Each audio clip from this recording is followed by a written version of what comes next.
ఆవిడ చూసి చూసి ఎంత ఔదార్యం అండి శివుడంటే ఔదార్యం, తండ్రి అండి లోకాలకి. అందుకే కాళిదాస్ ఒక్క మాట చెప్పాడు, వాగర్ధ వివసంపృక్తవు వాగర్ధ ప్రతిపత్తయే జగత పితరవు వందే పార్వతీ పరమేశ్వరవు అని.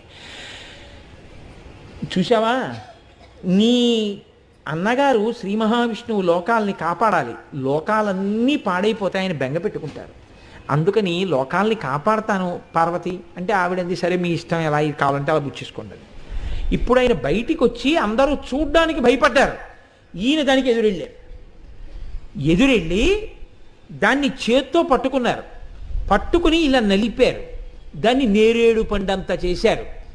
చేసి జంబూఫలంబున సర్వంకషమున్ మహావిషమునారా ఆహారించి హేళాగతిని దాన్ని చక్కగా నోట్లో పెట్టేసుకున్నారు.